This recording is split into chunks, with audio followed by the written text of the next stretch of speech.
Malo Gusto's first season at Chelsea has been a mixed bag, showcasing both his raw talent and areas for improvement.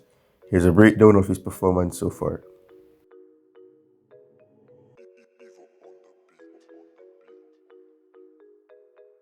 The positives.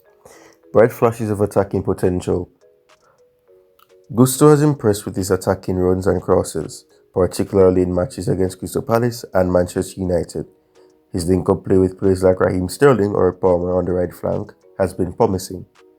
Defensive improvement. While initially shaky, Gusto has shown signs of adapting to the defensive demands of the Premier League. His tackling and positioning have become more assured in recent games. Versatility. Gusto's ability to play both right back, right wing back, and even left back gives him an edge and adds tactical flexibility to Chelsea's game. The negatives. Inconsistency.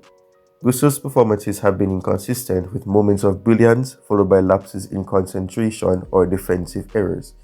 He occasionally gets caught high up the pitch, leaving Chelsea vulnerable on the counter. Decision making. His final ball can sometimes be wayward, and he needs to work on his timing and selection of crosses. Physicality. Despite his athleticism, Gusto has struggled against stronger and more experienced attackers. He needs to bulk up and improve his aerial ability.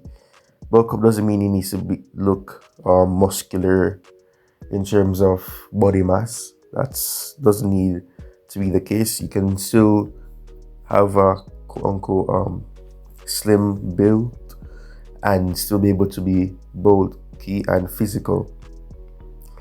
However, his aerial ability needs some work as well. There's been instances where he's beaten by an attacker or even a defender from aerial duels, especially from a corner kick or anything close to that.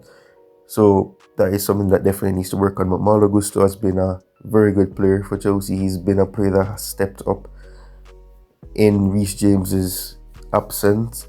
You know, the captain of the club, Reece James. He's a good competitor to Reece James as well because he's very young. He's 20 years old.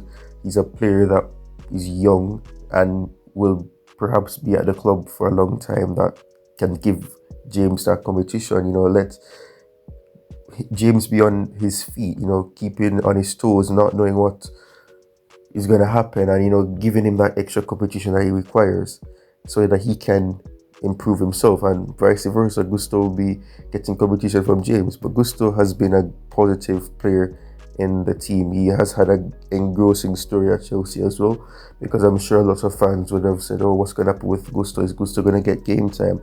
Is it going to be a case where we're going to rotate our right backs?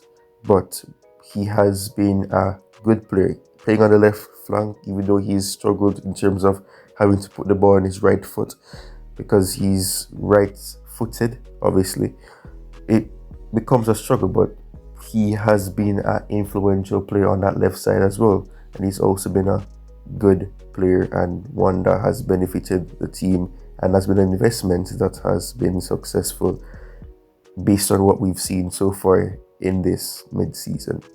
Cheers.